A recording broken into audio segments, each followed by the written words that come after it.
அஸ்ஸலாமு அலைக்கும் வரஹ்மத்துல்லாஹி வபரகாத்துஹு.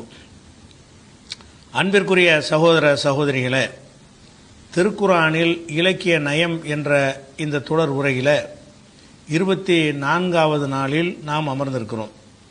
திருக்குர்ஆனில் நேரடியான அர்த்தத்தில் இல்லாமல் மாற்று அர்த்தத்தில் பயன்படுத்தப்பட்ட சொற்களை நம்ம இலக்கியம் என்று அறிந்து வைத்திருக்கிறோம்.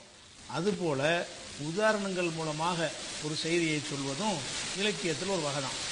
செய்தியை சொல்வதை விட ஒரு உதாரணத்தை காட்டி சொல்லும் பொழுது அதில் கூடுதலான ஒரு தெளிவு அதில் கிடைக்கும். அப்படிங்கிறதுக்காக என்ன செய்வாங்கன்னு கேட்டால், எல்லாருமே உதாரணம் சொல்லி பேசுகிற வழக்கம் இருக்கிறது. அந்த மாதிரி அல்லாஹ் என்ன செய்கிறான்னா, சில செயல்களுக்கு சில உதாரணங்களை எடுத்து காட்டுகிறான். அப்படி காட்டக்கூடிய உதாரணங்கள்லாம் இலக்கிய வகையில் தான் வரும். அதுக்கு மாதிரியான ஒரு உதாரணம் 29வது அத்தியாயத்தில் 41வது வசனம். இதில் ஒரு உதாரணத்தை அல்லாஹ் சொல்கிறான். யாருக்குரிய உதாரணம் என்றால், ஒரு மனிதர்கள் அல்லாஹ்வை வணங்குறதை விட்டுவிட்டு அல்லது அல்லாஹ்வை வணங்கி கொண்டு மற்றவங்களையும் வணங்குறாங்கல்ல, அது முஸ்லீம்ங்கிற பேரில் வணங்கினாலும் சரி, முஸ்லீம் அல்லாத பேரில் வணங்கினாலும் சரி, அல்லாஹ்ட்ட கேட்க வேண்டிய அந்த கோரிக்கைகளை எல்லாம் பெரியார்கள், மகான்கள், சிலைகள், தெய்வங்கள், அந்த மாதிரி சாமிகள் இப்படியெல்லாம் கேட்குறாங்கல்ல, இப்படி கேட்கக்கூடியவங்களுக்கு உதாரணம். நீங்கள் அல்லாஹ்னு படைத்த ஒருத்தன் உங்களுக்கு இருக்கிறான், அவன்கிட்ட கேட்குறது எந்த மாதிரியா உள்ளது, நீங்கள் கேட்குறீங்களா அது எந்த தரத்தில் உள்ளது அப்படிங்கிறத விளங்க வைப்பதற்காக அல்லாஹ் இந்த வசனத்தில் உதாரணம் சொல்லி காட்டுறான். எதை உதாரணமாக காட்டுறான்னு கேட்டால், சிலந்தி வலை இருக்கல, சிலந்தியுடைய வீடு, சிலந்தி வலை என்பதை சிலந்தையின் வீடு என்று அல்லாஹ் குர்ஆனில் சொல்கிறான். அப்போ சிலந்தி வீடு போலத்தான் இவர்களுடைய நிலைமை இருக்கிறது.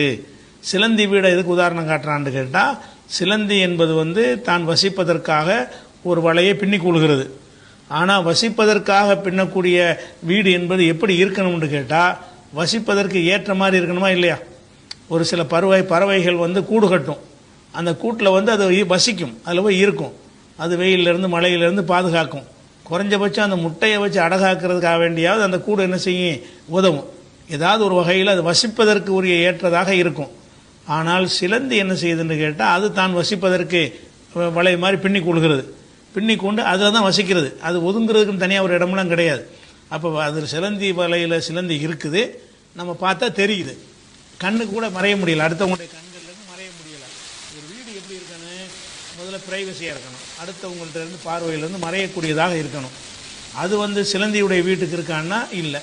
அது மாதிரி வீடு என்ன இருக்கணும்னு கேட்டால், மழையிலேருந்து, வெயிலில் இருந்து, குளிரில் இருந்து பாதுகாக்கக்கூடிய தன்மை அதில் இருக்கணும்.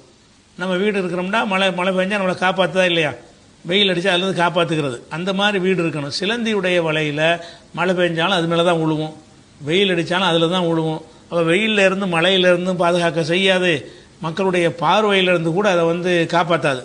இப்படி ஒரு பலவீனமான தன்மையில் சிலந்தியுடைய வீடு இருக்கிறது. அப்போ அந்த சிலந்தி, இன்னும் சொல்லப்போனால் சிலந்தியுடைய வீட்டுக்கு பயன்படுத்தக்கூடிய அந்த மெட்டீரியல் எடுத்துக்கிட்டிங்கன்னா ரொம்ப வலுவானதுங்கிறாங்க. விஞ்ஞானிகள் ஆய்வு பண்ணிவிட்டு, சிலந்தி வலை பின்னுதில்ல, அந்த வலை பின்னுவது எதை கொண்டு வலை பின்னுது அப்படின்னு பார்த்தீங்கன்னு சொன்னால், அந்த சிலந்தியுடைய வயிற்றிலேயே ஒரு பை மாதிரி இருக்கும், அதில் பலவிதமான திரவங்கள், லிக்விட் இருக்கும், பலவிதமான திரவங்கள் இருக்கும். அது என்ன செய்யும்னு கேட்டால், அந்த குறுக்கு சட்டமாக பயன்படுத்துவதற்கு ஒரு திரவத்தை பயன்படுத்தும், போட்டுட்டு ரவுண்டாக போடுதில்ல, அதுக்கு ஒரு திரவத்தை பயன்படுத்தும். இந்த குறுக்கு சட்டமாக போடக்கூடிய அந்த திரவம் இருக்கு இல்லையா, அந்த திரவத்தில் ஒட்டுகிற தன்மை இருக்காது. அது மேலே நடந்து போனால் சிலந்தி அதனால் சிக்கி கொள்வதில்லை. சிலந்தி வலையில் சிலந்தி சிக்காதில்ல, மற்ற பூச்சிகள் சிக்குகிறது. இது பக்குவமாக என்ன செய்யும்னு கேட்டால், அந்த ரவுண்டாக இருக்கிற அதில் கால் வைக்காது, இப்படி நேர குறுக்க இருக்கும்ல, அந்த குறுக்கு வட்டமாக உள்ளதில் தான் நடந்து போய் என்ன செய்யும், இப்போ மாட்டிக்கிட்ட பூச்சியெல்லாம் பிடிக்கும். அந்த ரவுண்டாக போட்டக்கூடிய அந்த வலையை அப்படி போடுதில்ல, அதில் என்ன செய்யும்னு கேட்டால் பயங்கரமான பசை இருக்கும். அதில் ஒரு கொசுவோ ஏதோ உட்காந்துச்சுன்னா எந்திரிக்க முடியாது. நம்ம எலியெல்லாம் பிடிக்கிறதுக்கு பேஸ்ட் மாதிரி வைக்கிறாங்கல்ல, எலி பிடிக்கிறதுக்காக வேண்டி அதில் எலி மாட்டிடுச்சுன்னா அது எந்திரிச்சு ஓட முடியாது. அந்த மாதிரி இந்த சிலந்தி வலையை வச்சு தான் அந்த எலி பிடிக்கிற சிந்தனை அவங்களுக்கு வந்திருக்க முடியும், இந்த கண்டுபிடிச்சாங்க இல்லை.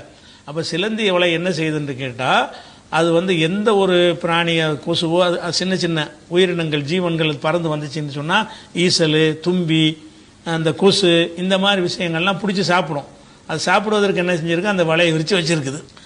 அப்போ இந்த சிலந்தி வலை என்பது அது வசிக்கிறதுக்கு ஒரு இடமா மொத்தத்தில் இல்லை, அது வேட்டையாடுற வலையாகத்தான் இருக்கிறது. அப்போ ரொம்ப பலவீனமான வீடு தானே, வீடுன்னு சொல்கிறது தகுதி அதில் கடுகளவு கூட அதில் இல்லை. இதை எல்லாம் எப்படி வளர்க்குறான்னு கேட்டால், மசலுள்ளதீன இத்தகது மிந்தூனில்லாஹி அவுலியா, அல்லாவை விட்டு விட்டு அவுலியாக்களை பொறுப்பாளர்களை தேர்ந்தெடுத்துக் கொள்கிறார்களே அவர்களுடைய உதாரணம் கமசலில் அன்கபூத், ஒரு சிலந்தியை போன்றது. இத்தகதத்து பைத்தன், அது ஒரு வீட்டை அமைத்து கொண்டது. இன்ன அவுஹனல் புயூத்தி, வீடுகளிலேயே மிக மிக பலவீனமான வீடுகள் என்பது லபைத்துல் அன்கபூத், சிலந்தியுடைய வீடு தான். வீடுகளில் எத்தனை ஜீவன்களுக்கு வீடு, சில ஜீவன்கள் வீடு இல்லாமல் இருக்கும். ஆடு மாடெலாம் ஒரு வீடு கட்டிக்கிட்டா இருக்கிறது இல்லை. ஆனால் சில ஜீவன்கள் வீடு கட்டி வசிக்கக்கூடிய ஒரு தன்மையில் இருக்கும். குறிப்பாக பறவைகள் அப்படி இருக்கும். அந்த மாதிரியான வீடுகளில் பறவைகள் சின்ன சின்ன உயிரினங்கள் இருக்குல்ல, அதெல்லாம் மண்ணுக்குள்ளே போய் பாதுகாப்புக்காக வேண்டி என்ன செய்யும், புற்று மாதிரி அமைத்து கொள்ளும். கரையான்கள், எறும்புகள், இதுகளுக்கெல்லாம் வீடுகள் இருக்குது. ஆனால் இருக்கிற வீட்டிலேயே ரொம்ப ரொம்ப பலவீனமானது என்னென்னு கேட்டால் லபைத்துல் அன்கபூத், சிலந்தியுடைய வீடு தான். லவ்கானு யாலமூன், இதை அவர்கள் அறிய வேண்டாமா? சிலந்தி வீடு இவ்வளோ பலவீனமாக இருக்குத, இந்த மாதிரி தான்ப்பா நீ அல்லாஹ் அல்லாதவர்களை நீ அழைத்தாயானால் அதுவும் இவ்வளோ பலவீனம் என்பதை புரிவதற்கு அல்லாஹ் இதை சொல்கிறான். அப்போ ஃபஸ்ட்டு என்னென்னு கேட்டால், சிலந்திக்கு ஒரு வீடு இருக்கிறது. அந்த வீடு அந்த சிலந்தியே காப்பாற்றலை, அந்த சிலந்தியை என்ன செய்யலை, காப்பாற்றலை, மழை வெயிலேருந்து காப்பாற்றலை. அப்போ நீ ஒரு அந்த தெய்வம், இந்த அப்படியா, அந்த பெரியார் நீ கூப்பிட்டேன்னு சொன்னால் உன்னை நீ சிலந்தி ஆயிருன்னு அர்த்தம். அவங்கள நீ ஒரு வளைய நினைக்கிற, உன்னை காப்பாற்றக்கூடிய வீடு என்று என்ன செய்கிறாய், அந்த தெய்வங்களை எல்லாம் உன்னை காப்பாற்றும், மழை வெயிலேருந்து உன்னை பாதுகாத்துரும் நினைத்து கொண்டு நீ போகிறாய். நீ சிலந்தியாக இருந்து அதை போய் கேட்குறேன்னு சொன்னால் உன்னை அது காப்பாற்றுமானா காப்பாற்றாது. இன்னும் சொல்ல போனால் இந்த சிலந்தி வலையுடைய இன்னொரு முக்கியமான தன்மை என்னன்னு கேட்டால், அதாவது அதனுடைய எதிரிகள்லேருந்து அதை காப்பாற்றாது. சிலந்தியை பிடிச்சி திங்கிறதுக்கு சில ஜீவன்கள் இருக்குது, சில பறவைகள், சில குளவி போன்ற வகைகள்லாம் சிலந்தியை பிடிச்சி சாப்பிட்றோம். அப்போ சிலந்தியை பிடிச்சி சாப்பிடும்போது அந்த சிலந்தி அதுலேருந்து காப்பாற்றிக்கிற முடியுமா? காப்பாற்றிக்கிற முடியாது. அந்த வீடு காப்பாற்றுற வீடு இல்லை, ஒளிஞ்சிக்கிற முடியலை போய். அப்போ சிலந்தி தன்னை காப்பாற்றி கொள்ளவும் முடியலை, இயற்கை தன்மையில் இருந்து இடர்களிலிருந்து பாதுகாத்து கொள்ளவும் முடியலை. ஆனால் அதுதான் வீடு என்று நினைக்கிறது. அதுபோக சிலந்தி உலையில இன்னொரு தன்மை என்னன்னு கேட்டால், அது வசிக்கிறதுக்கு ஒரு இடமா இருப்பதை விட அடுத்தவங்களை அழிக்கிறதுக்கு ஒரு இடமா இருக்கிறது. இந்த சிலந்தி வலையை எதுக்கு வச்சிருக்குன்னு கேட்டால், சின்ன சின்ன கொசுக்கள்லாம் அதில் மாட்டினோன்னு பிடிச்சி நம்ம சாப்பிடணும் அப்படிங்கிறதுக்காகத்தான் அந்த சிலந்தி வலை அமைந்திருக்கிறது. அப்போ சிலந்தியுடைய வலை என்பது அதனுடைய வீடாக இருப்பது என்பதை விட மற்ற உயிரினங்களை கொல்வதற்குரிய ஒரு கொலைக்களமாக இருக்கிறது.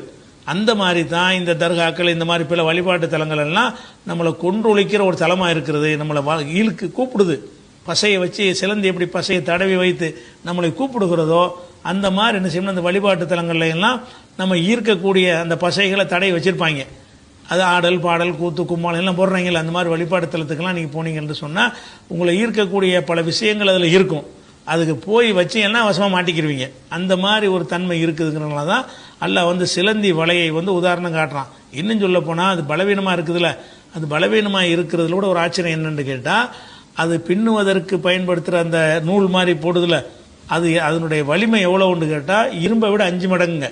சிலந்தி வலையுடைய அந்த மெல்லிசா நூல் மாதிரி போடுதில்ல, அது எப்படி நூல் மாதிரி உருவாகுதுன்னு கேட்டால், அதனுடைய வயிற்றில் ஒரு திரவம் மாதிரி சுரக்கும், 2-3 வகையான திரவங்கள் அதில் சுரக்கும்.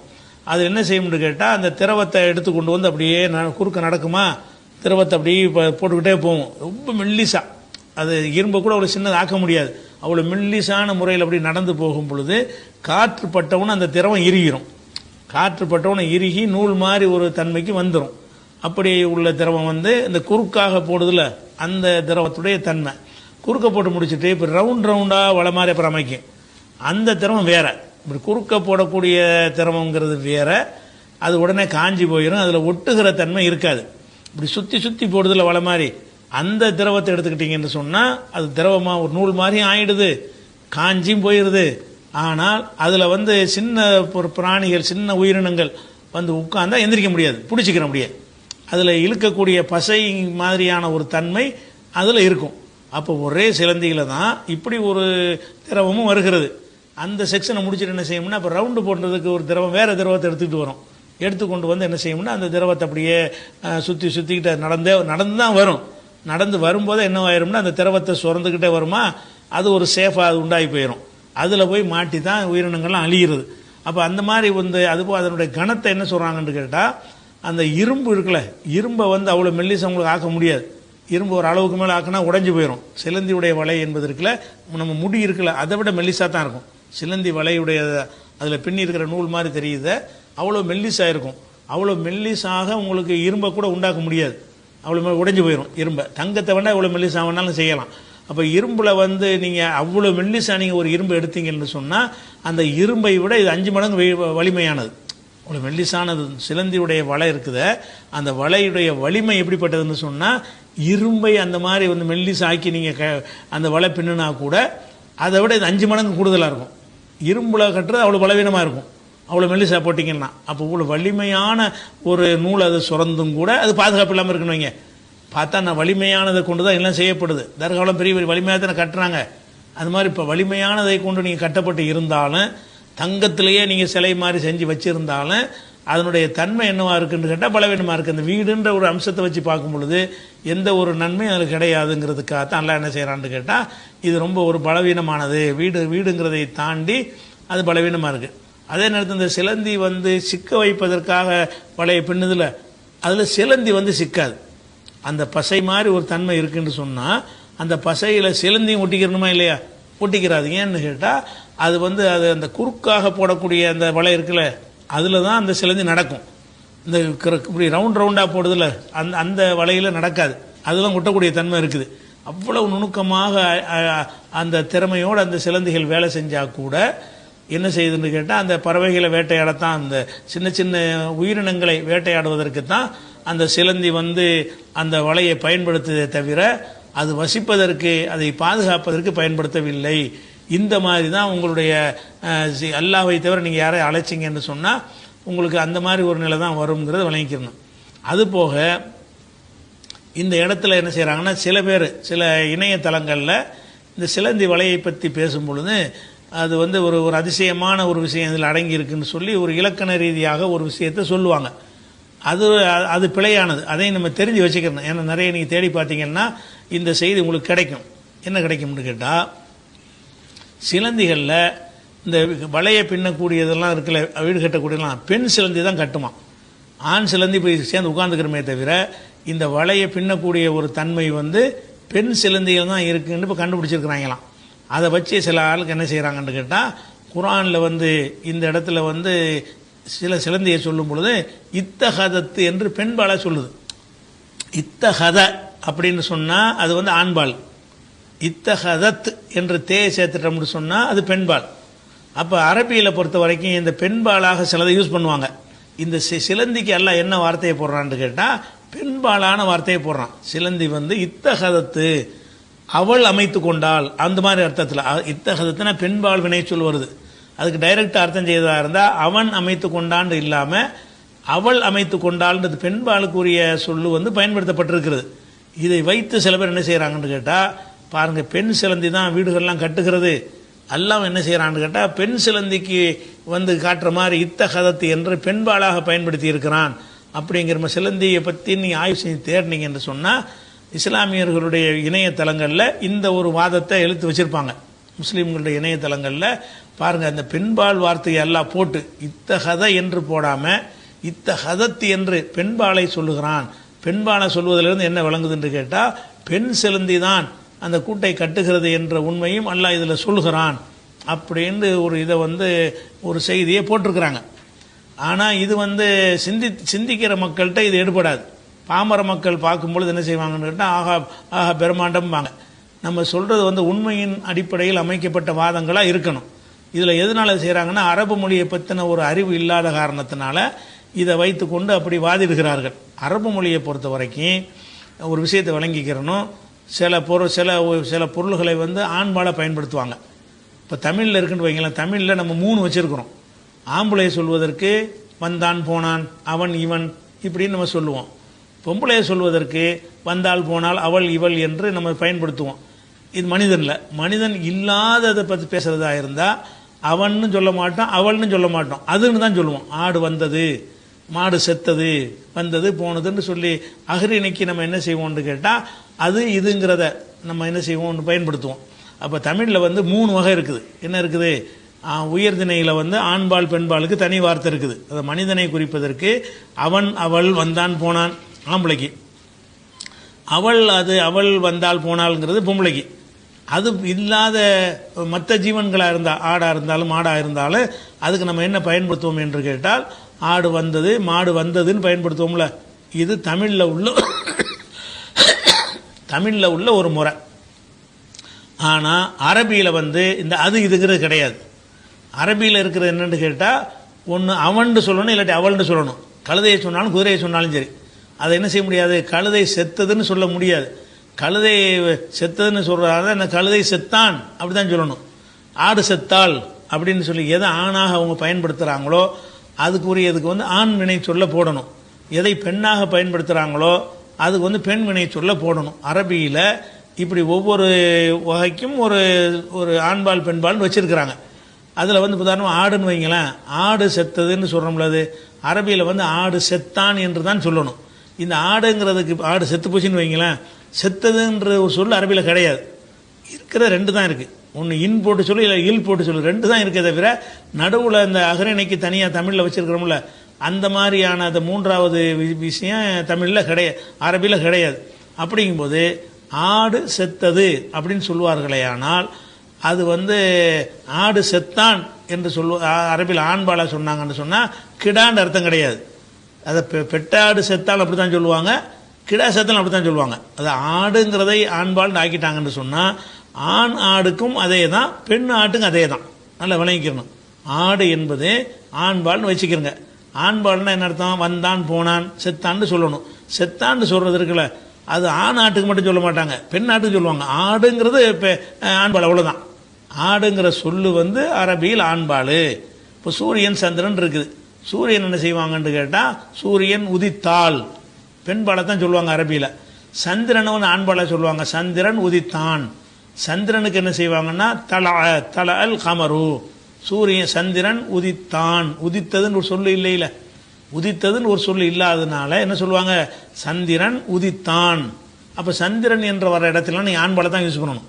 எங்கே எல்லாம் அந்த சந்திரன்கிற சொல் அரபியில் வருகிறதோ அதை பற்றி பேசுவதாக இருந்தால் அவன் இவன்கிற மாதிரி தான் அந்த சொல்லை நீங்கள் பேசணும். அதே மாதிரி சூரியனை பற்றி பேசும்போது தல அத்துன்னு போட்டுருவாங்க, தல அத்தி ஷம்சு, சூரியன் உதித்தாள். அப்போ சூரியன் பெண்பாலாக அவங்க யூஸ் பண்ணிட்டு இருக்கிறாங்க அரபியில். அப்போ எங்கெல்லாம் சூரியன்கிறது வருகிறதோ அதை பற்றி பேசும்பொழுது அவள் தான் சொல்லணும். சூரியனை பற்றி பேசும்போது அவன்கிற வார்த்தையை போட முடியாது, அவள்ங்கிற ஹிய அப்படி போடணுமே தவிர அந்த அவன்கிற வார்த்தையை யூஸ் பண்ண முடியாது. இப்படி ஒவ்வொன்றுக்கும் ஆண்பால் பெண்பால் இருக்குது அரபியில். ஒன்றுக்கு என்ன செய்கிறது, ஆடு மாடு கழுதை குதிரை பன்னி நாயின் எதை எடுத்துக்கிட்டாலும் சரி அதை ஆண்பாலை பயன்படுத்துவதா பெண்பாலை பயன்படுத்துவதா என்பது அவங்களுடைய பழக்கத்தை வச்சு தான் தெரிஞ்சுக்கிற முடியும். சட்டம்லாம் கிடையாது. எதை ஆண்பால் ஆக்குறது எதை பெண்பால் ஆக்குறதுன்னு நம்ம கையில் கிடையாது.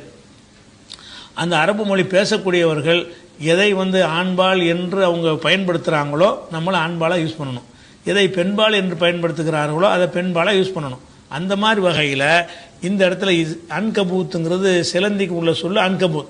சிலந்திங்கிற சொல்ல என்ன செய்வாங்கன்னு கேட்டால் பெண்பாலை பயன்படுத்துவாங்க. ஆண் சிலந்தியாக இருந்தாலும் பெண்பாலை தான் பயன்படுத்துவாங்க, பெண் சிலந்தியாக இருந்தாலும் பெண்பாலை தான் பயன்படுத்துவாங்க. சிலந்தி வந்தால் சிலந்தி போனால் அப்படி தமிழில் சொல்வதாக இருந்தால், சிலந்தி வீடு கட்டினான் என்று சொல்லாமல் சிலந்தி வீடு கட்டினாள் இல் போட்டு தான் சொல்லுவாங்க. அப்போ இந்த இல் வந்ததுனால அது பெண்ணை குறிக்குதுன்னு சொல்லுவது ஒரு மடமை. இல் என்பது அந்த சிலந்திக்கு உரியது, ஆணுக்காக தான் சொல்லுவாங்க. ஆண் சிலந்திக்கு வந்தால்தான், பெண் சிலந்தியும் வந்தால்தான். ஆண் சிலந்தியும் வீடு கட்டினால் பெண் சிலந்தியும் வீடு கட்டினால், சிலந்தின்னு வந்துட்டாலேயே அது ஆண் பெண் என்கிற பேதத்தை வைத்து அந்த சொல்லு வராது. சிலந்தினா அது பெண்பால், அவ்வளோதான். ஆடுன்னா அது ஆண்பால், வெட்டுக்கிளின்னா ஆண்பால். வெட்டுக்கிளின்னு ஒரு இருக்கணும், சிலந்தி மாதிரி ஒரு பிராணி தான், ஒரு உயிரினம் தான்.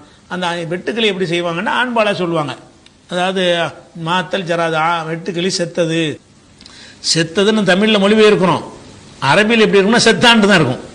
அரபியில் சொல்வதாக இருந்தால் வெட்டுக்கிளி செத்தான், சிலந்தி செத்தாள். சிலந்தையை பற்றி பேசினால் செத்தாள் என்று அந்த இல் போடுற சொல்லத்தான் அரபியில் பயன்படுத்தணும். வெட்டுக்கிளிக்கு போட்டீங்கன்னா வெட்டுக்கிளி செத்தான் என்று இன் போட்டு நீங்கள் பேசணும். அப்போ இதை விளங்கிட்டோம்னு சொன்னால் இந்த இடத்துல பெண்பாலாக எல்லாம் பயன்படுத்தி இருக்கிறான், அதனால பெண் சிலந்திங்கிறாங்கல்ல, அது அறியாமல். ஆண் சிலந்திங்க எப்படி தான் சொல்லணும். இத்தகதத்து என்ற வார்த்தையை வைத்துக்கொண்டு அல்லாஹ் பெண்பாலாக பயன்படுத்தி விட்டான், பெண் சிலந்தி தான் இந்த வலையை கட்டுகிறன்னு சொல்லுவோம். அந்த மொழி தெரியாதவங்க ரசிப்பாங்க. அரபு மொழி தெரிஞ்சவனாக இருந்தாலும் வைங்க, அவன் என்ன செய்வான், நல்லா புழுகுறாங்க இவங்க, அரபியில் இல்லாத இலக்கணத்தில் இல்லாத ஒன்று கொண்டு வந்து பொய்யான வாதத்தை வைத்து குரானை வந்து புகழ்கிறார்கள்னு அப்படி சொல்லிடுவார்கள். ஆனால் இத்தகதத்துன்னு பெண்பால வந்ததுக்கு காரணம் என்னன்னு கேட்டால், பெண் சிலந்திங்கிறதுனால இல்லை, ஆண் சிலந்திக்கு இத்தகதத்து தான். ஆண் சிலந்தியாக இருந்தாலும் இத்தகதத்துன்னு இத்து போட்டு தான் சொல்லணும். பெண் சிலந்தியாக இருந்தாலும் இத்தகதத் செத்து போச்சுன்னு வைங்களேன். ஆண் சிலந்தி செத்தாலும் மாத்தத், பெண் சிலந்தி செத்தாலும் மாத்தத். அப்போ மாத்தத் என்று பெண்பால வந்ததுனால அது பெண் சிலந்தியை குறிக்கும்னு சொல்வது இருக்குல்ல, அது வந்து இலக்கணம் தெரியாதவர்கள்ட்ட வந்து அதை சொல்லி நீங்கள் வந்து ஏமாற்றலாம்.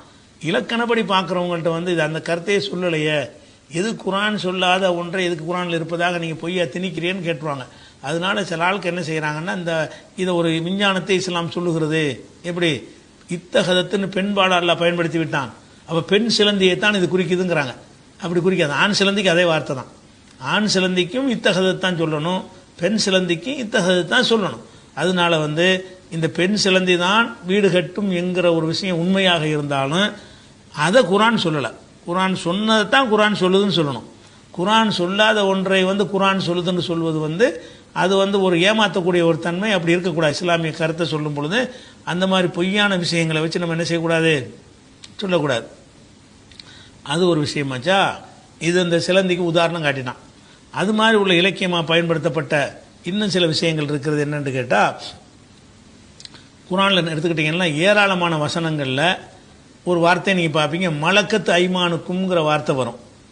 அதாவது உங்களுடைய வழக்கரம் சொந்தமாக்கி கொண்டவை. ஐமான் என்றால் வலது கரங்கள், மலக்கத்து என்றால் சொந்தமாக்கியவை. அல்லாஹ் வந்து நபிகள் நாயகம் காலத்தில் அடிமைகள் இருந்தாங்க. ஆண் அடிமை இருந்தாங்க, பெண் அடிமை. அடிமை எப்படி உருவாவாங்கன்னு கேட்டால், போர்க்களத்தில் சண்டை நடக்கும் பொழுது எதிரிகள் தோற்றுருவாங்கல்ல, தோற்று போன ஆளுக்களை கைது பண்ணுவாங்க. கைது பண்ணவங்கள ஜெயில் மாதிரி கட்டி அடைச்சி வச்சு அவங்களுக்கு சாப்பாடு கொடுத்தா பெரிய பட்ஜெட் ஆயிரும். அவங்களுக்கு வந்து எதிரிகளை கைது பண்ணிட்டு வந்து அவங்கள பராமரிக்கிறதுன்னு சொன்னால் பெரிய அளவிலான ஒரு செலவு அதுக்கு தேவைப்படும். அதனால அந்த காலத்தில் அந்த சிறைச்சாலைகள் கிடையாது. அதனால் என்ன செய்வாங்கன்னா, ஒரு 10 அடிமையை மாற்றினார்னு சொன்னால் அந்த 10 அடிமையையும் 10 பேருக்கு பிரித்து கொடுத்துருவாங்க. நீ இந்த அடிமையை வச்சுக்க, அவன்கிட்ட வேலை வாங்கிக்க, சாப்பாடு போட்டுக்க அப்படின்னு வேலைக்கார மாதிரி கொடுத்துருவாங்க. இதனால அடிமைங்கிற ஒரு முறை வந்து போர்க்களங்கள்னால உருவாகுது. உருவான பிறகு என்ன செய்வாங்கன்னா, தேவைப்பட்டால் தன்னிட்ட உள்ள ஒரு அடிமை விற்கவும் செய்வார் ஒருத்தர். எனக்கு ஒரு அடிமை கிடைச்சிச்சு, கிடைக்கிறது போரில் தான் கிடைக்கும். அடிமை என்பது போர்க்களங்கள் மூலமாகத்தான் கிடைக்கும். ஆனால் கிடைச்சதுக்கு பிறகு ஒருவர் வாங்கின அந்த அடிமை என்ன செய்யலாம்னு கேட்டால் சந்தையில் விற்பார். இந்த எடுத்துட்டு காசை கொடு, நீ அவனை பயன்படுத்திக்க அப்படின்னு சொல்லுவார். இப்படி ஒரு அடிப்படை இருந்துச்சு. இதை வந்து சொல்லும்போது அடிமைகள்ங்கிற வார்த்தையை இஸ்லாம் சொல்லாமல் அதுக்கு என்ன வார்த்தையை பயன்படுத்துதுன்னா, உங்களுடைய வலது கைக்கு சொந்தமானது.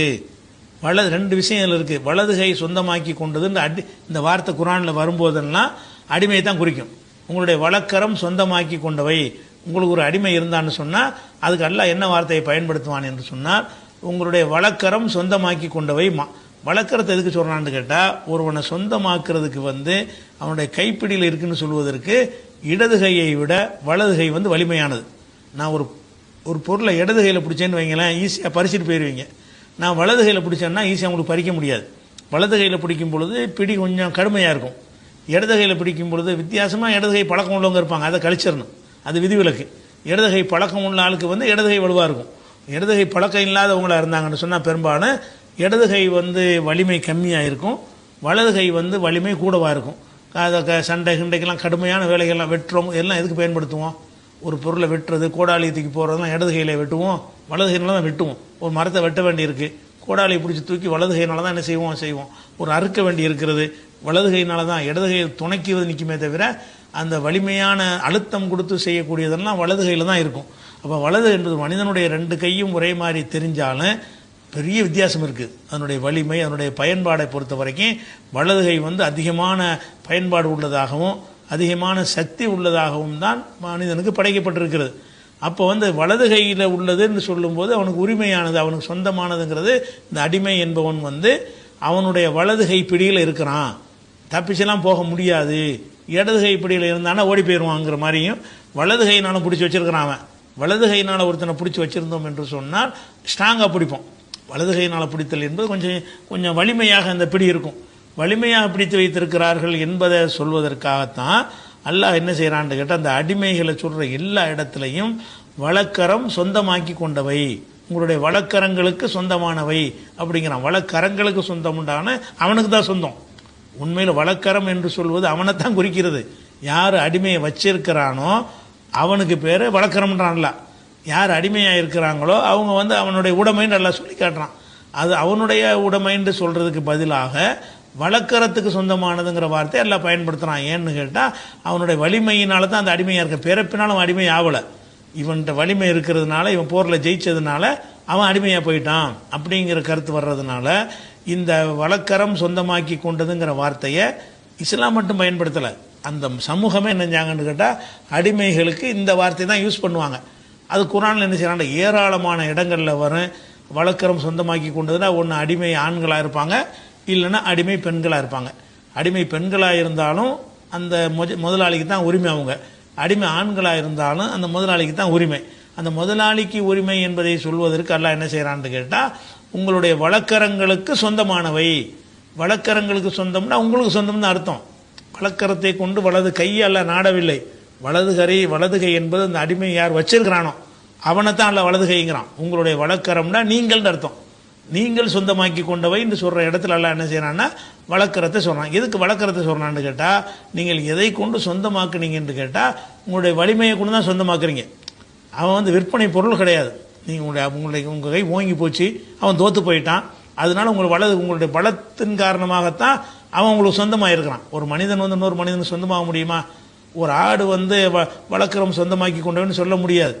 ஆடை வாங்குறதுக்கு பலவீனனே வாங்கலாம், காசு இருந்தால் போதும். அதுக்குதா அந்த மாதிரி ஆடு மாடுகள்லாம் சொந்தமாக்குறவன் அதுகளை சொந்தமாக்குறதும் மனிதனை சொந்தமாக்குறதுக்கு வித்தியாசம் என்ன? மனிதன் எப்போது இன்னொருத்தருக்கு அடிமையாவான்னு கேட்டால் அவன் தோற்று போகும்போது அடிமையாவான். போர்க்களத்தில் தோத்துடணும், ரெண்டு பேரும் சண்டை நடக்குது, அந்த அணி ஜெயிச்சிருச்சு, இந்த அணி தோற்று போச்சுன்னு சொன்னால் தோற்று போன கூட்டத்தில் அம்புட்டு போயிடும், பலவீனமாக போயிடுறான். ஜெயிச்சவன் அம்புட்டு போயிடும், பலமானவன் ஆயிடுறான். அப்போ அவனுடைய பலமானவன் கையில் பலவீனமானவன் மாட்டிக்கொள்றான்ல, அதனால தான் அந்த அடிமைங்கிற மெத்தேடு உண்டாகும். அதுக்கு தான் எல்லாம் என்ன செய்கிறான்னு கேட்டால் இவன் அடிமையாவெல்லாம் பிறக்க கிடையாது. இவன் அடிமையாகிறது மனிதனுடைய தன்மையில் உள்ளதும் கிடையாது. உங்கள் வழக்கரத்தில் சொந்தமாகி போச்சு, நீங்கள் பலத்தை கொண்டு அவனை எடுத்துக்கிட்டீங்க, உங்களுடைய இந்த பலத்தின் மூலமாக அவனை உரிமையாக்கி கொண்டீர்கள் அப்படி சொல்வதற்காக வேண்டி இந்த வலதுகை மலக்கத்து ஐமானுக்கும்ன்றான். இது எங்கெல்லாம் வருதுன்னு கேட்டால் 4வது அத்தியாயத்தில் 3, 4ல் 24, 4ல் 25, 4ல் 36, 16ல் 71, 23ல் 6, 24ல் 31, 24ல் 33, 24ல் 58, 30ல் 28, 33ல் 50, 33ல் 52, 33ல் 55, 70ல் 30. இவ்வளோ வசனத்தை நீங்கள் பார்த்தீங்க என்று சொன்னால் உங்களுடைய அடிமைகளை ஒழுங்காக நடத்துங்கன்னு சொல்லும்போது அல்லாஹ் என்ன செய்வான்னா மலக்கு தைமானுக்கும், அல்லது அடிமை பெண்களை நீங்கள் மனைவியராக நீங்கள் பயன்படுத்தி கொள்ளலாம் அப்படின்னு சொல்லும் பொழுது மலக்கு தைமானுக்கும் தான் வரும். அடிமை என்பதை பேசுவதற்கு அல்லாஹ் குர்ஆனில் பயன்படுத்தக்கூடிய வார்த்தை என்னன்னு கேட்டால் உங்களுக்கு அடிமை இந்த வழக்கரம் சொந்தமாக்கி கொண்டவை. அப்போ இந்த வழக்கரம் சொந்தமாக்கி கொண்டவைன்னு தான் தமிழகத்திலாம் போட்டிருப்பாங்க, அடிமைகள்டே போட்டு போயிடலாம். ஏன்னா வழக்கரம் சொந்தமாக போடும்போது மக்களுக்கு புரியாதுல்ல. தமிழகத்தில் என்ன செய்கிறாங்கன்னா உங்கள் வலதுகரம் சொந்தமாக்கி கொண்டவைன்னு போட்டிருப்பாங்க. அது போட்டோம்னா பார்க்குறவனுக்கு விளங்காது. வலதுகரம் சொந்தமாகி கொண்டுனா என்ன ஒன்றும் விளங்கலேன்றான். அதை கருத்தாக நம்ம மொழிபெயர்க்கும் எப்படி போடணுதை அடிமைகள், உங்களுடைய அடிமைகள் அப்படின்னு போட்டோம்னா பளிச்சுன்னு விளங்கிறோம். அப்போ வழக்கரம் சொந்தமாகி கொண்டது ஏன் போட்டிருக்காங்கிறது விளக்கணும். வழக்கரம் சொந்தமாகி கொண்டதுன்னு நீங்கள் போட்டிங்கன்னு சொன்னால் அதுக்கு டெஃபினேஷனை கொடுக்கணும். எதை இது சொல்லுது? எல்லாமே வழக்கரம் தானே. வழக்கரத்தில் ஒரு வாழைப்பழத்தை கூட வச்சுருப்போம், அதுக்கு இந்த வார்த்தையை சொல்ல மாட்டாங்க. நம்முடைய வலது கரத்தில் ஒரு பேனா வச்சுருப்போம், அது வழக்கரம் சொந்தமாகி கொண்டுன்னு சொல்ல மாட்டாங்க. நமக்கு எத்தனையோ சொந்தமான ஏராளமான பொருள்கள் நமக்கு இருக்கும், அதுகளை பற்றி வழக்கரம் சொந்தமாகி கொண்டு சொல்ல மாட்டாங்க. அது அது அந்த பலத்தை கொண்டு சொந்தமாக்குறது கிடையாது. யார் வேண்டாலும் காசை கொடுத்து வாங்கலாங்கிற வகையில் சொந்தமானது. ஆனால் மனிதன் யாருக்கும் சொந்தமாக மாட்டான். மனிதனை ஒரு விற்பனை பொருளுமால் ஆக்கி அவனை சொந்தமாக்குறதுங்கிற வகையில் மனிதன் படைக்கப்பட்டிருக்கான். ஆனால் படைக்கப்படவே இல்லை, அவன் சுதந்திரமாக தான் படைக்கப்பட்டிருக்கிறான்.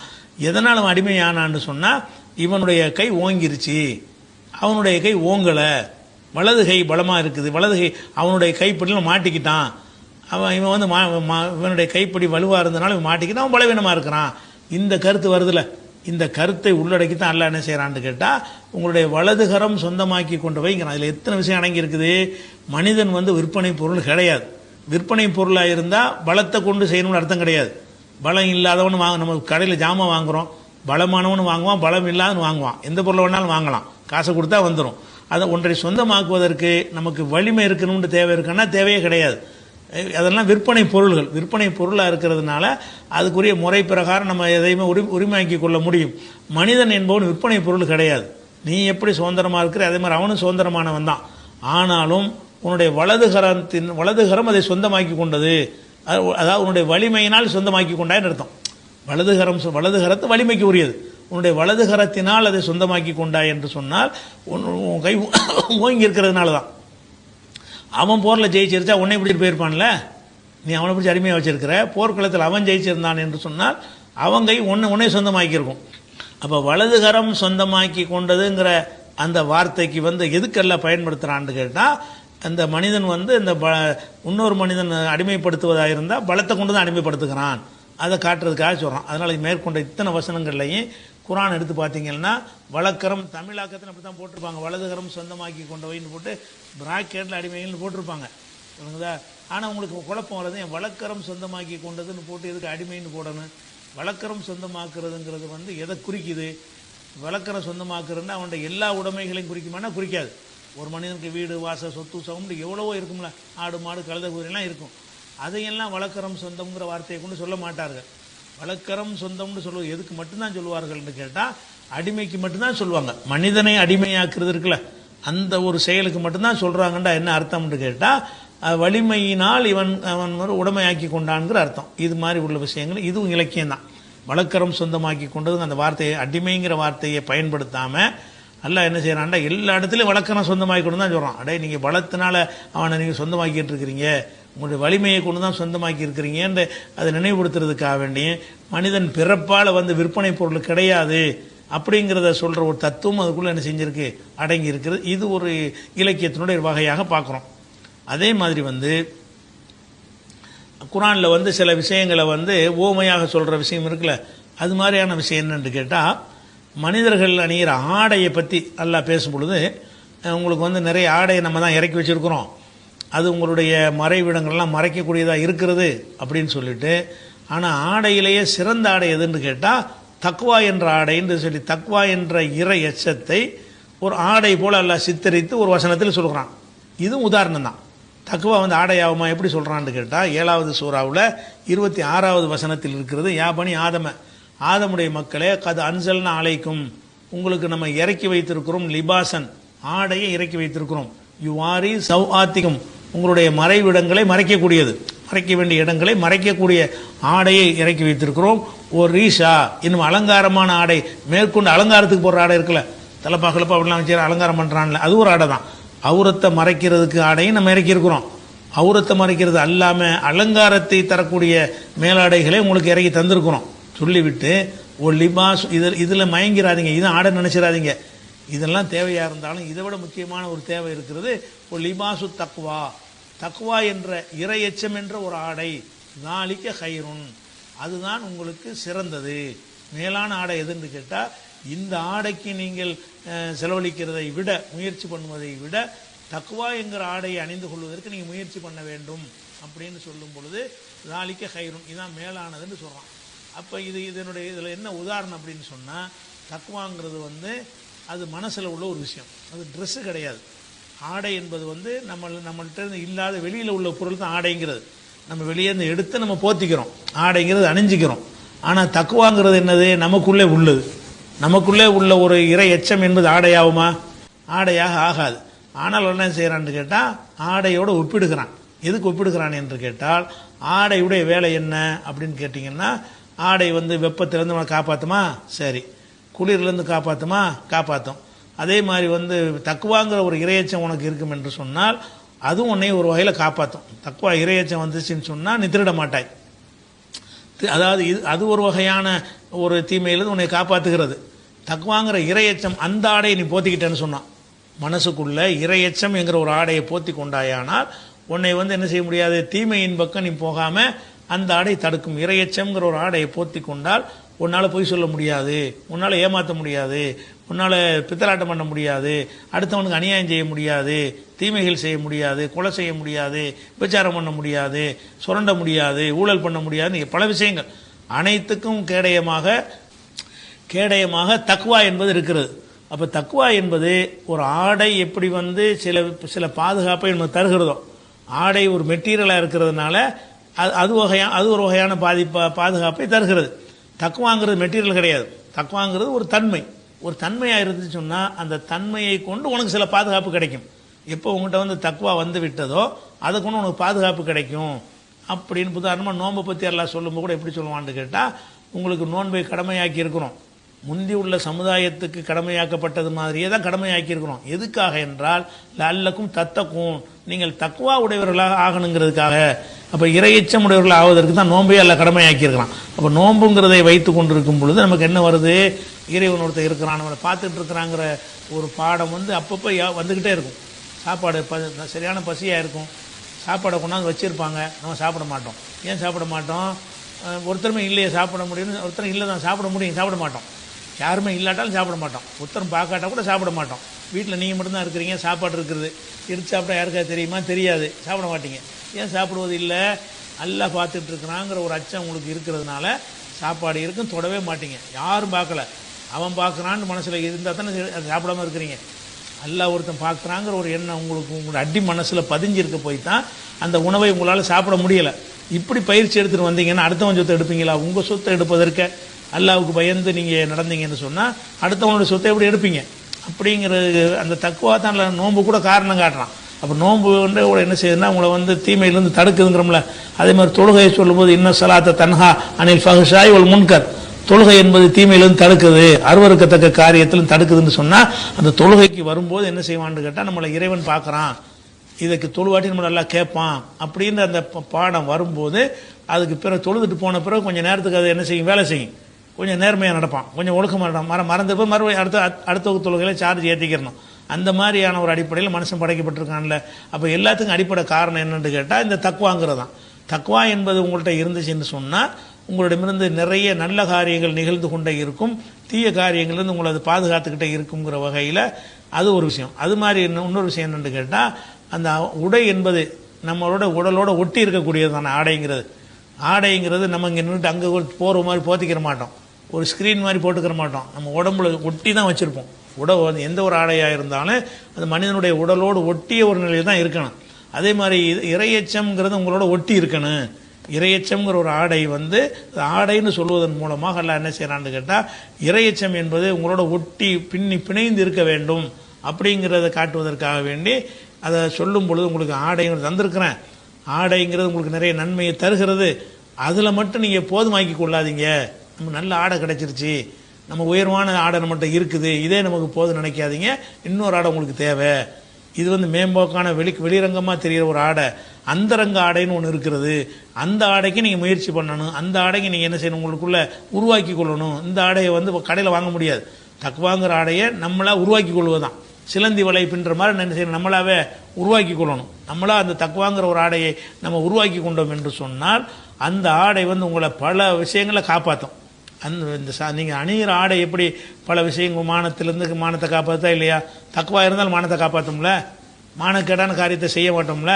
அப்போ தக்குவாங்கிற ஒரு இறையச்சம்ங்கிறதும் ஒரு ஆடை. இதுக்கு ஆடையோட ஒப்பிடுகிறான் என்று சொன்னால் ஆடை செய்யக்கூடிய அந்த வேலையில் சில விஷயங்களை இதுவும் செய்கிறது. ஆடை எப்படி சில காரியங்களை தடுக்கிறது, அந்த மாதிரி இந்த தக்குவா இருந்துச்சுன்னு சொன்னால் அதுவும் சில காரியங்களை செய்வதை விட்டு மனுஷனை தடுக்கும். அப்படிங்கிற மாதிரி உதாரணத்தை எல்லாம் என்ன செய்கிறான்னா காட்டுறான். அப்போ இந்த ஆடை தக்குவா என்பதை வந்து ஆடைன்னு சொல்வதற்கு என்னன்னு நீங்கள் இலக்கியமாக தான் சொல்கிறான். ஆடையாக இருந்துச்சுன்னு சொன்னால் நேரடி அர்த்தம், ஆடை இல்லாத ஒன்று ஆடைன்னு சொன்னால் இலக்கியமாக சொல்கிறான். அது ஆடை கிடையாது தான், அது ஒரு தன்மை தான், அது ஒரு குணாதிசயம் தான் அது.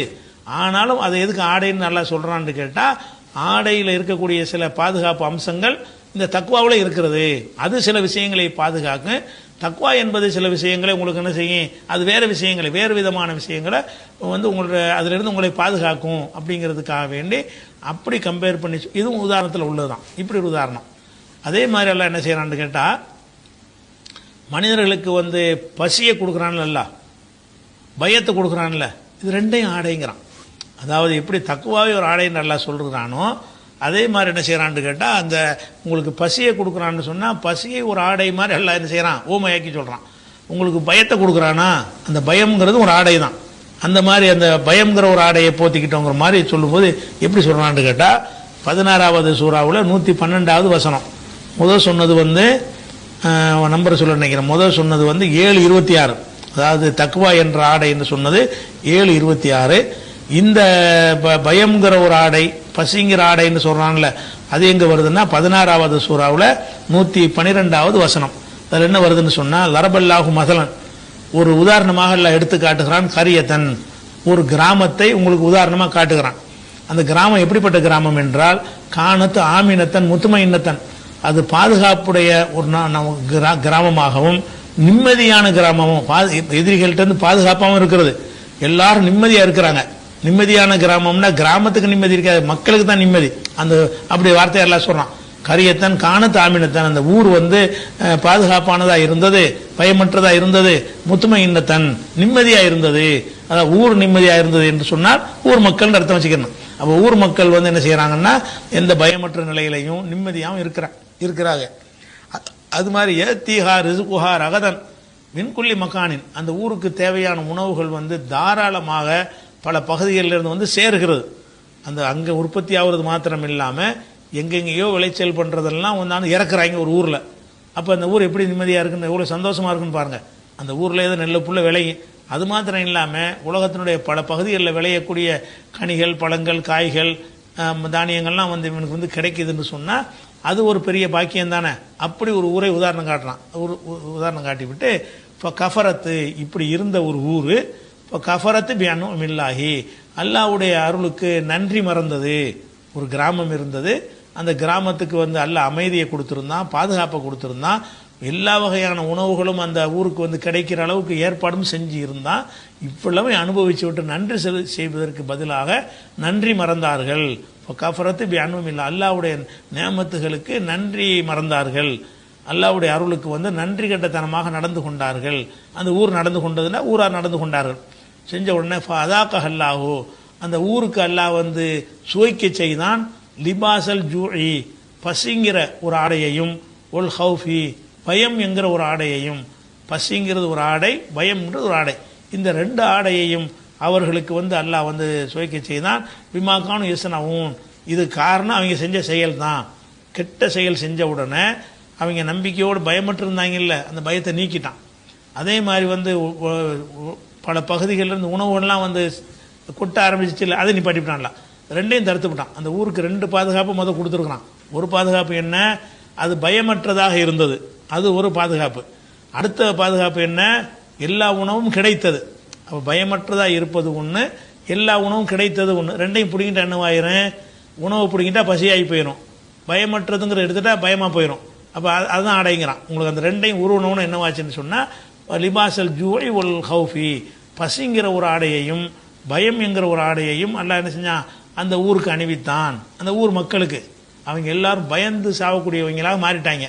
அதே மாதிரி பசியில் துடிக்கக்கூடியவர்களாக மாறிவிட்டார்கள். அப்படிங்கிறத சொல்வதற்கு பதிலாக அல்லது பசியை அவர்களுக்கு கொடுத்தோம், பயத்தை கொடுத்தோம்னு கூட அதை சொல்லலாம். நேரடியாக சொல்வதாக இருந்தால் அவர்களை பசி உணவை எடுத்துக்கொண்ட காரணத்தினால் பசிக்கு உள்ளாக்கிட்டோம் அப்படின்னு சொன்னாலே போதும், நேரடியாக சொன்னான். அப்படி சொல்லாமல் அல்ல என்ன செய்யறான்னு கேட்டால் பசி என்கிற ஒரு ஆடையை கொடுத்தோம், பயம் என்கிற ஒரு ஆடையை கொடுத்தோம் என்று என்ன செய்யறான் அல்ல சொல்றான். இது எதனால சொல்றான்னு கேட்டால் இதே மாதிரி தான். அந்த ஆடை என்பது வந்து உடலோட ஒட்டிக்கிட்டு இருக்கும்ல, நம்ம ஆடை என்பது நம்ம உடலோட ஒட்டி தான் ஆடைகள்லாம் இருக்கு. ஒட்டிக்கிட்டு இருக்கிற மாதிரி இவர்களுக்கு ஏற்படுற இந்த பசி என்பது உடலோட ஒட்டியதாக இருக்கும். உடல் முழுவதும் அதனுடைய பிரதிபலிப்பு இருக்கும். ஒருத்தனுக்கு பசி வந்துருச்சுன்னு சொன்னால் வயிறு மட்டுமா பாதிக்காது. வயிற்றுடைய பசி கண்ணில் தெரியும், வாயில் தெரியும், பேச்சில் தெரியும், நடையில் தெரியும், கை காலுடைய அசைவுல தெரியும், எல்லாத்துலேயும் அந்த பசி பிரதிபலிக்கும்.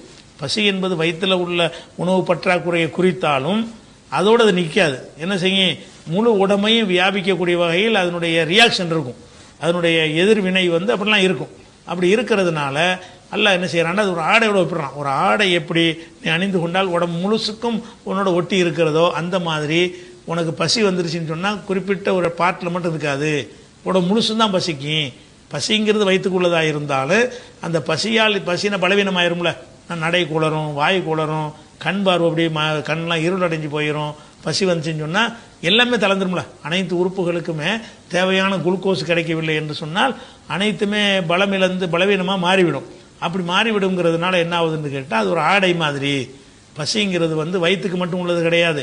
எப்படி ஆடை உடம்பு முழுசும் போத்தி கொள்ளக்கூடியதாக நீ ஆடை அணுகிறாயோ அந்த மாதிரி உனக்கு நான் பசியை கொடுத்தேன்னு சொன்னால் அந்த பசி உடம்பு முழுசும் இப்படி சுற்றி வளைச்சிக்கணும். அது ஆடைக்கு இது கம்பேர் பண்ணுறான். ஆடையுடைய தன்மை அதில் இருக்கிறது. பயம் அப்படித்தானே. பயம்ங்கிறது மனசில் உள்ளதுன்னு சொன்னாலும் மனசு மட்டுமா பயப்படுது, கைகாலெலாம் விடவெடுத்து போகும்ல. பசி எடுத்தாலும் பயத்தை எடுத்துக்கொண்டாலும் பயத்தை எதுக்கு எல்லாம் ஆடைன்னு சொல்கிறான். ஆடையுடைய ஒரு தன்மை இருக்குது. ஆடை எப்படி நம்மளை சுற்றி வளைத்து கொண்டு இருக்கிறதோ, நம்மளோட ஒட்டி உருவாடி கொண்டு இருக்கிறதோ அந்த மாதிரி ஒருத்தனுக்கு பயம் வந்துருச்சுன்னு சொன்னால் கண்ணிலே பயம் தெரியுதுன்னு சொல்லுவாங்களே இல்லையா.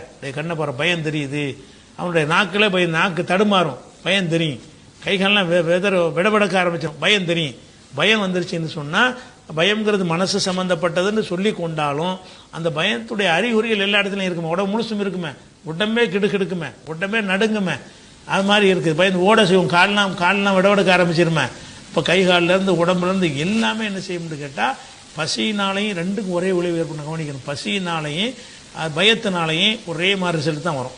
பசி வந்தாலும் முழு உடம்பையும் பாதிக்கும், பயம் வந்தாலும் முழு உடம்பையும் பாதிக்கும். பயம் அதிகமாக போச்சுன்னு சொன்னால் மொத்த பாடியும் அந்த பயத்தினுடைய அந்த வினைவை எதிர்வினையை அனுபவித்தே தீரும். அந்த மாதிரி இருக்கும்போது எல்லாம் என்ன செய்யறான்னு கேட்டால் இதை பசி பயம்னு சொல்வதை விட பசி என்கிற ஆடை, பயம்ங்கிற ஆடைன்னு சொன்னால் அந்த கருத்தை அழுத்தமாக இருக்கும்னு எல்லாம் என்ன செய்யறான், அவன் நினைச்சு அந்த வார்த்தையை பயன்படுத்துகிறான். ஏன் ஆடைங்கிறான்னு கேட்டால் முழு உடம்பையும் வியாபிக்குதுல. பசிங்கிறது வயிற்றுக்குள்ள மட்டும் இருக்கு நினைக்கிறேன், அப்படி நினைக்காதப்ப அது ஒரு ஆடைப்பா, அது உடம்பு முழுசையும் பாதிக்குப்பாங்கிறான்.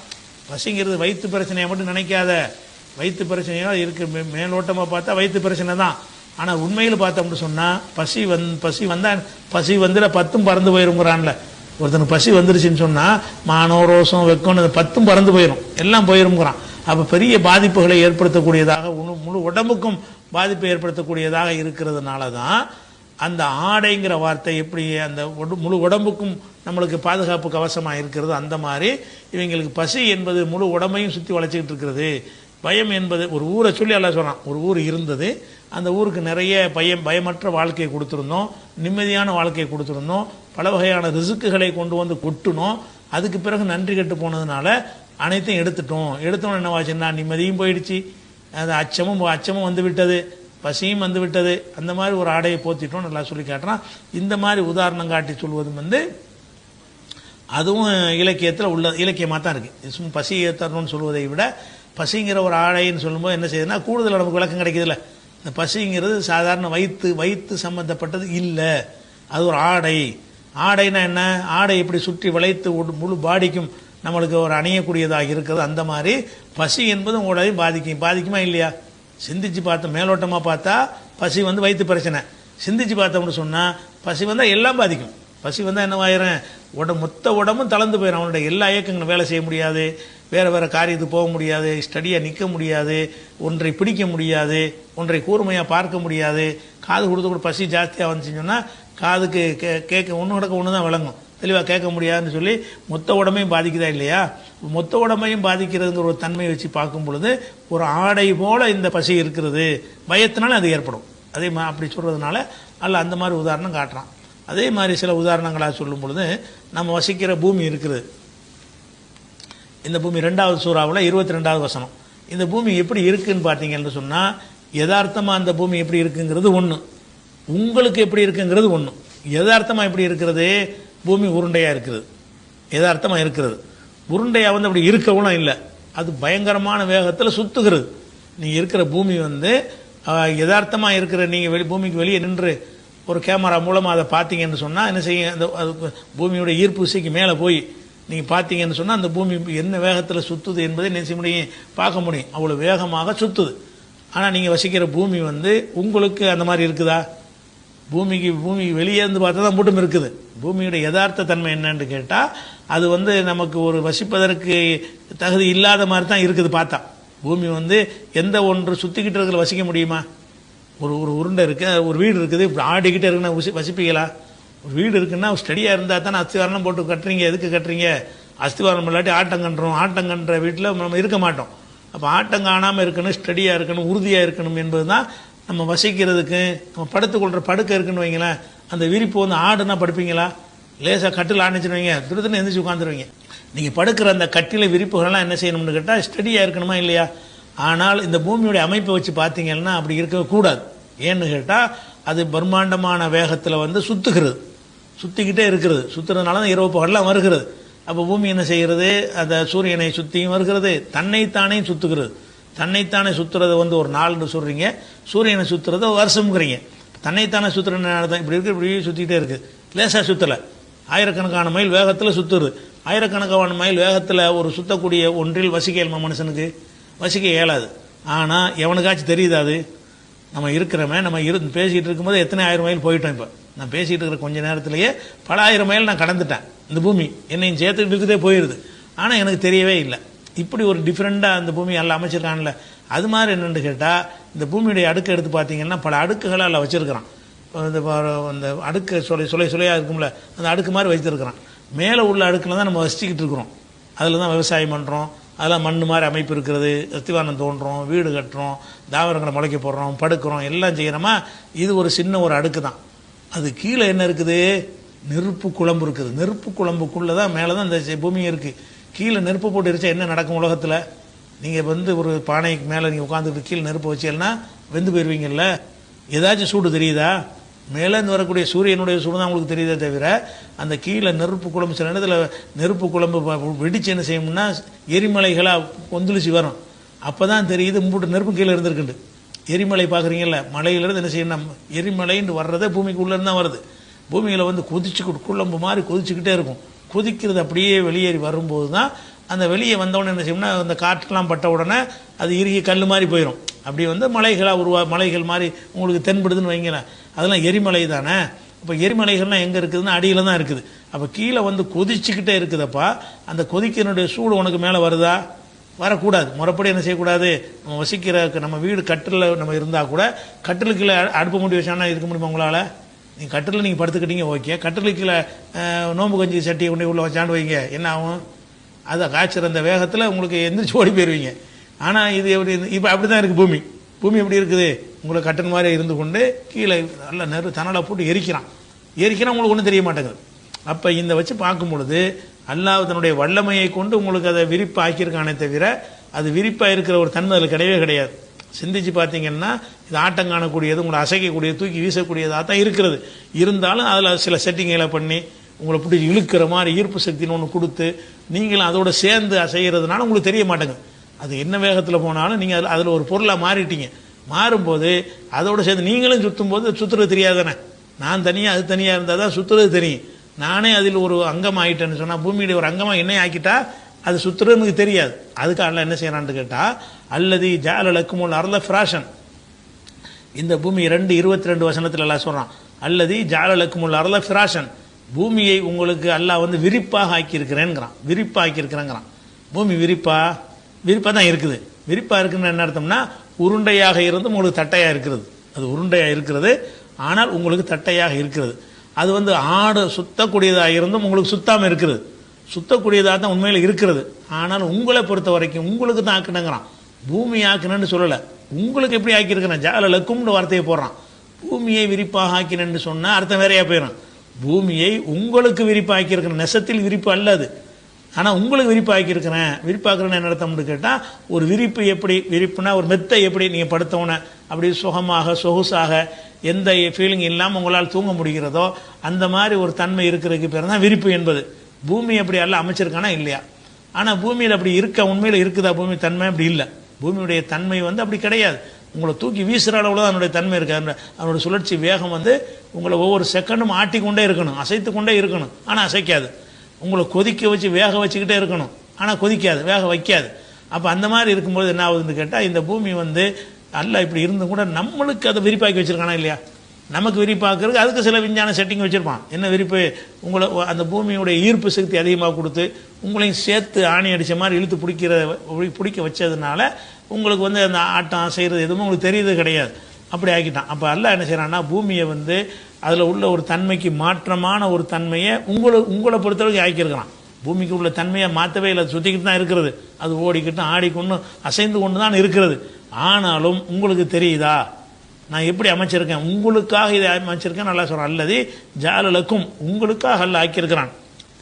அல்ல அருள பூமியை ஃபிராசன் பூமியை விரிப்பாக்குறதுக்கு அர்த்தம் வேற, உங்களுக்கு விரிப்பாக்குறது என்பதுக்கு அர்த்தம் வேற. உங்களுக்கு விரிப்பாக்குறது என்று சொன்னால் அது விரிப்பாக இல்லை, உங்களுக்கு தான் விரிப்பாக இருக்குது, உங்களுக்கு தான் விரிப்பாக்கி இருக்கிறேன் நல்லா என்ன செய்யறான், அப்படி ஒரு வார்த்தையை சொல்கிறான். அப்போ பூமியுடைய உட்புறம் ரொம்ப வெப்பமாக இருந்தும் கூட, கொதிக்கும் நிலையில் இருந்தும் கூட, அந்த மேலடுக்கில் இருக்கக்கூடிய நமக்கு எந்த விதமான பாதிப்பும் அதில் வரவில்லை. அதே மாதிரி அந்த கடினத்தன்மையும் என்ன இருக்குது, நம்ம பாறை மாதிரி இந்த பூமி இருந்தாலும் வசிக்க முடியாது. இந்த மண் போன்ற அமைப்பை பரப்பி வச்சு பாறையாக வாக்கியிருந்தான்னு, மலைகள்லாம் இருக்குல்ல, அந்த மாதிரி பூமி பூரா ஆக்கியிருந்தான்னு சொன்னால் நம்ம வசிக்க முடியாது. அப்போ எவ்வளவு தன்மைகளை செட்டிங்லாம் உனக்காக நான் பண்ணியிருக்கிறேன், இவ்வளோ அர்த்தத்தையும் உள்ளடக்கிற விஷயமாக அந்த ஒரு வரியில் அடங்கி போச்சு. எப்படி உங்களுக்கு இதை விரிப்பாக ஆக்கியிருக்கிறேன் அந்த வார்த்தையிலேயே இவ்வளோ அம்சம், உங்களுக்கு நீங்கள் விரிப்பாக இருப்ப என்னென்ன செய்யணுமோ அவ்வளோ செட்டிங்களையும் நான் பண்ணியிருக்கிறேன். இவ்வளோ கருத்து எப்போ வரும்னு கேட்டால், நேரடியாக சொல்வதை விட இந்த இலக்கியமாக சொல்வதில் கூடுதலாக அது ஒரு தெளிவும் ஒரு கூடுதலான ஒரு பிரகாசமும் நமக்கு கிடைக்கும். அந்த கருத்தில் ஒரு பிரகாசமாக இருக்கும். அந்த வகையில் தான் இது ஒரு படுக்கை, ஒரு விரிப்பு அப்படின்னு என்ன செய்யறான் அல்லாஹ் சொல்லி காட்டுறான். அப்போ இதுதான் இதனுடைய விஷயம். அடுத்து நம்ம வழக்கம் போல் அடுத்து இப்போ நம்ம இன்னைக்கு அப்டேட்டுக்கு போயிடுவோம். அப்டேட் என்னன்னு கேட்டால், இந்த செய்தான் தொலைஞ்சிட்டான்னு நம்ம சொன்னோம்னா நேற்று வாய்ப்பு இருக்குண்டு, அவன் தொலையலை. யார் நெத்தனியாகவும் தொலையலை. ஒரு பேட்டி கொடுக்குறான் மக்கள்கிட்ட. பேட்டின்னா பேட்டி கொடுத்ததில்லை, பேட்டி கொடுத்த மாதிரி ரெக்கார்டு பண்ணி அனுப்பியிருக்காங்க. பேட்டி கொடுத்தா இருக்கிற இடம் தெரிஞ்சு அங்கே போட்டுருவாங்க. அவன் சுரங்கத்தில் உட்கார்ந்து கொண்டு வீடியோவில் பேசி அதை ஒளிபரப்ப சொல்லி கொடுத்துருக்குறான். அது இன்னைக்கு உள்ளதாங்கிற என்னென்னா, இன்னைக்கு உள்ள செய்திகளை சொல்கிறதுனால இன்னைக்கு உள்ளது நம்ம எடுத்துக்கிற வேண்டியிருக்கு. என்ன சொல்கிறான்னு கேட்டால், அதில் கேட்குறாங்க, நீங்கள் ஹிஸ்புல்லாவையெல்லாம் அழிச்சிட்டு தான் சொல்கிறீங்களே, இனிமேல் 20 வருஷம் தலையெடுக்க முடியாதுன்னு சொல்லியிருந்தான். கொஞ்ச நாளைக்கு முன்னாடி 20 வருஷத்துக்கு தலையெடுக்க முடியாதுன்னு சொல்லி செய்தியாளர் கேட்குறாங்க, அப்படி சொன்னீங்களேன்னு.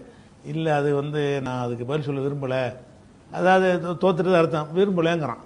அதுக்கடுத்து என்ன செய்யறேன்னா, ஈரானில் எல்லாத்தையும் அழிச்சிட்டேன்னு சொல்கிறீங்களே, தாக்கிட்டு இருக்கிறான்னொன்னே, அது அவங்க நாங்கள் நினச்சோம் அப்படி, ஆனால் அவங்க பாதாள சுரங்கத்தில் எல்லாத்தையும் வச்சுருக்கிறதுனால எங்களுக்கு அழிக்கிறது சிரமமாக இருக்குங்கிறான். அழிச்சிட்டோம் முடிச்சிட்டோம் கதையை போச்சிட்டோம்னு சொல்லக்கூடியவன் பேட்டி கொடுக்கும்போது என்ன செய்கிறான்னு கேட்டால், அவங்க பாதாள சுரங்கத்துக்குள்ளே வச்சுருக்கிறாங்க.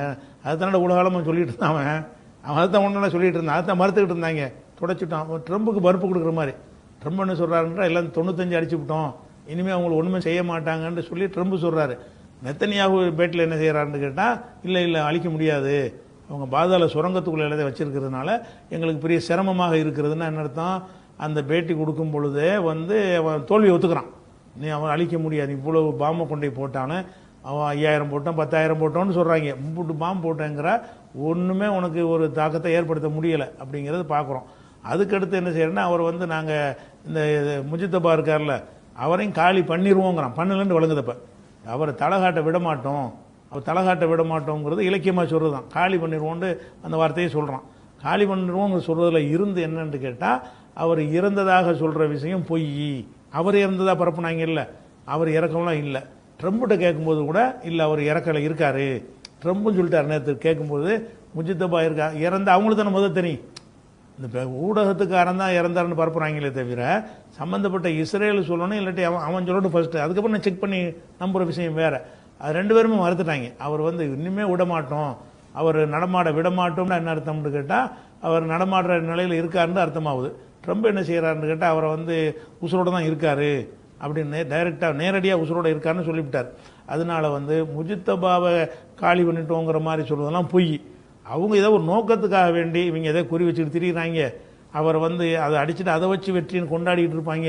அதனால் அவர் சேஃப்டியாக வச்சுக்கிறோங்கிறதுனால அவர்கிட்ட ஆர்டரை வாங்கி கொண்டு செயல்படுறாங்களே தவிர, அவரை கொண்டாந்து காட்டுறது ஆரம்பத்திலேருந்து காட்டல. அவரை ஆரம்பத்தில் இருந்து அவரை காட்டவில்லை. ஏன்னு கேட்டால், அவர் தந்தை இழந்திருக்கிற ஒரு நேரத்தில் அவருக்கும் ஏதாவது வந்துடக்கூடாது என்று என்ன செய்கிறாங்க, பயப்படுறாங்க. ஆனால் இயக்குறது அவர் தான் இயக்குறாரு, அறிக்கை மாதிரி தர்றாரு, அறிக்கை மாதிரி விடுறாரு. அதனால அந்த விஷயம் இன்னைக்கு தெளிவாகி போச்சு.